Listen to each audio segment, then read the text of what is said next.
दोस्तों 1960 के दशक में जापान में हर साल रोड एक्सीडेंट्स के कारण मरने वाले लोगों की संख्या 1894 की पहली सीनो जापानीज वॉर में मरने वाले लोगों से भी ज्यादा थी। लेकिन 2021 में जापान ने अपनी हिस्ट्री की सबसे कम रोड कैजुअलिटीज देखी हैं। जहां भारत में 2021 में 1,55,000 से ज्यादा लोगों ने रोड एक्सीडेंट में अपनी जान गंवाई, वहीं जापान में नंबर 3,000 से भी कम था।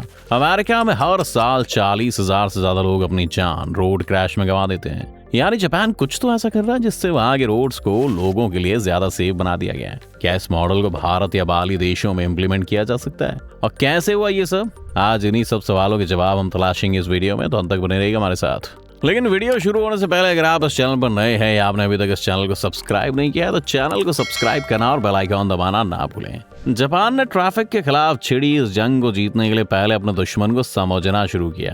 उन्होंने इस बात का सर्वे किया कि आखिर सड़कों पर इतना ट्रैफिक है ही क्यों।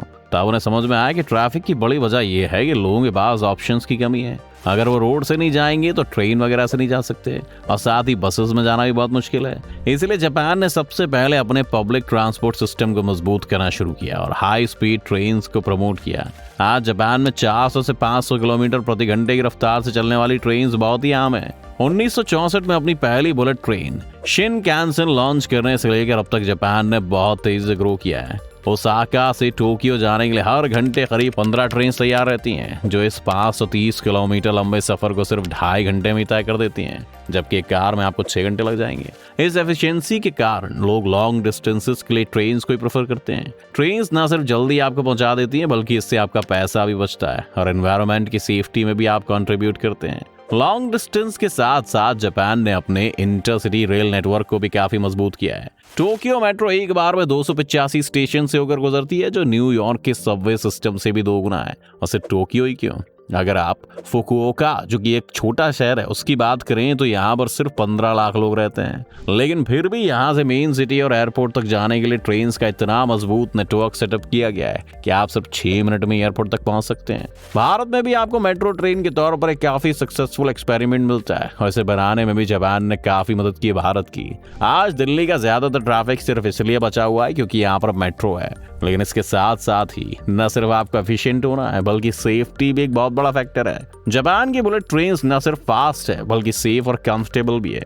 वहीं अगर मुंबई की बात करें तो हर साल मुंबई में 700 लोगों की मौत तो सिर्फ ट्रेन से गिरकर ही हो जाती है। जापान के इस रेलवे नेटवर्क की मदद से उन्होंने सबसे पहले रोड पर कार्स को ही कम कर दिया, जिसने ऑटोमेटिकली कार क्रैशेस के चांसेस को घटा दिया। जापान में कार्स को लेकर एक काफी अच्छा लॉ है जो इस फील्ड में और भी ज्यादा कंट्रीब्यूट करता है। इसे जापान में शाको शोमेई शो कहा जाता है, जिसका मतलब है गैराज सर्टिफिकेट। जापान में ये रूल है कि आप अपने घर या किसी भी बिल्डिंग के आगे रात को अपनी गाड़ी खड़ी नहीं कर सकते हो। इसीलिए अगर आपको कार लेनी है तो उससे पहले एक गैराज सर्टिफिकेट दिखाना पड़ेगा, जिसमें मेंशन होगा कि आपके घर में इतनी जगह है कि आप अपनी गाड़ी घर के अंदर ही पार्क कर सकें। आप तो जानते हैं कि रात को भारत की गलियों में कितनी सारी कार पार्क होती हैं। इस बीच अगर किसी और गाड़ी को उस गली से गुजरना हो तो बहुत ही संभाल के चलना पड़ता है। जापान की इस पॉलिसी के 2 फायदे उन्हें मिले। पहले तो जापान में कार लेने वाले लोगों की संख्या में काफी कमी हो गई, क्योंकि जापान में ट्रेन हैं तो इससे ज्यादा कोई फर्क भी नहीं पड़ा उन्हें। इसका एक दूसरा फायदा ये भी है कि जिन लोगों के पास कार्स हैं उनके लिए रोड्स अब ज्यादा क्लियर हैं, उसमें इनफ स्पेस है ताकि छोटे मोटे एक्सीडेंट्स को अवॉइड भी किया जा सके।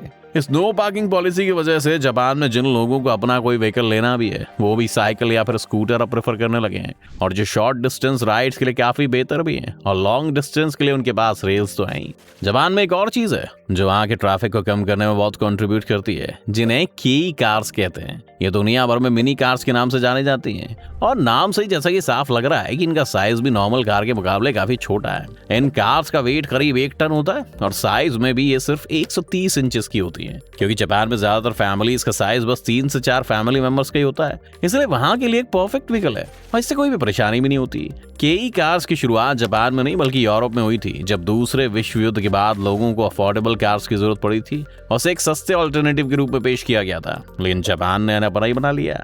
आज इन कार्स की कीमत भी जापान में बहुत कम है, क्योंकि इन कार्स के लिए सरकार सब्सिडी देकर अपनी जेब से पैसा खर्च करती है। इससे एक फायदा ये हुआ कि जापान में जिन लोगों के पास भी कार है वो भी इन्हें एक सेकेंड हैंड या थर्ड व्हीकल की तरह खरीद लेते हैं, ताकि छोटे मोटे कामों के लिए बड़ी गाड़ियां उन्हें बाहर न ले जानी पड़े। आज जापान में बिकने वाली सभी कार्स में से 1/3 कार्स ये मिनी कार्स ही हैं। कई कार्स का तो ये फायदा है ही कि वो रोड पर कम जगह लेती हैं और जल्दी ट्रैफिक से निकल सकती हैं, लेकिन इनके कम वेट के कारण किसी टक्कर के दौरान इनका कोलिजन फोर्स भी कम रहता है और कार में बैठे लोग नुकसान से बच जाते हैं। इसके साथ साथ इन कार का जो फ्रंट होता है वो ज्यादातर फ्लैट रहता है, जिस वजह से ड्राइवर को रोड पर जिन ब्लाइंड स्पॉट का सामना करना पड़ता है वो भी काफी हद तक रिड्यूस हो जाते हैं। मिनी कार्स को वैसे टाटा नैनो के भी रूप में भी भारत में ट्राई किया गया था, जो कि उतना सक्सेसफुल नहीं रही। लेकिन अब कुछ और गाड़ियां हम रोड पर देखते हैं जो साइज में किसी सेडान से ज्यादा छोटी हैं, लेकिन लुक्स और पावर में एक नॉर्मल आदमी के लिए ठीक मानी जाती हैं। इसलिए इस ट्रेंड को हम अच्छे से फॉलो कर ही रहे हैं। फ्रांस की कंपनी सिट्रोन ने भी 2 साल पहले एक 6000 यूरो की कार को वहां लॉन्च किया था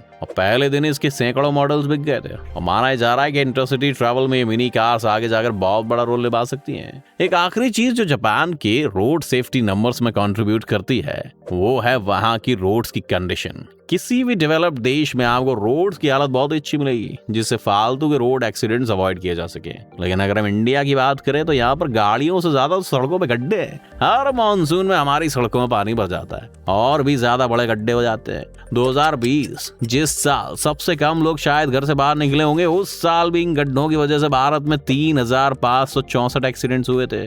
2019 में ये नंबर 4775 था और ये तब हुआ था जब भारत सरकार ने रोड्स की कंडीशन पर ध्यान देना भी शुरू कर दिया है, वरना 2016 में सिर्फ गड्ढों की वजह से भारत में 9423 एक्सीडेंट्स हुए थे, जो अब गिरकर 3564 पर पहुंचे। हमारे देश की रोड कंडीशंस में एक बड़ा गुनहगार करप्शन भी रहा है। इसका एक अच्छा एग्जाम्पल हमें अक्षय कुमार की फिल्म खट्टा मीठा में मिलता है, जिसमें सचिन टिचकुले नाम का अक्षय कुमार का कैरेक्टर एक रोड कॉन्ट्रैक्टर है और किस तरह वो चंद पैसे बचाने के लिए रोड कंस्ट्रक्शन में घटिया और सस्ते मटेरियल्स का इस्तेमाल करता है। वो फिल्म थी पर सच्चाई से कुछ ज्यादा दूर नहीं थी दोस्तों, वरना आप खुद ही सोचिए कि हर साल आपके इलाके की सड़क अपने आप आकर कैसे टूट जाती है। क्या भारत का मौसम इतना खराब है? तो अगर रिवाइंड करें तो जापान के रोड एक्सीडेंट्स में आई गिरावट के पीछे हमें 4 कारण मिलते हैं। पहला है कि उनका पब्लिक ट्रांसपोर्ट और रेलवे नेटवर्क का मजबूत होना, जो कि बहुत ही एफिशिएंटली और कंफर्टेबली लोगों को यहाँ से वहां ले जाने में सक्षम है। इसके बाद है उनकी नो पार्किंग पॉलिसी, जो लोगों को कार लेने से रोकती है। और फिर है वहां मिनी कार्स का पॉपुलर होना,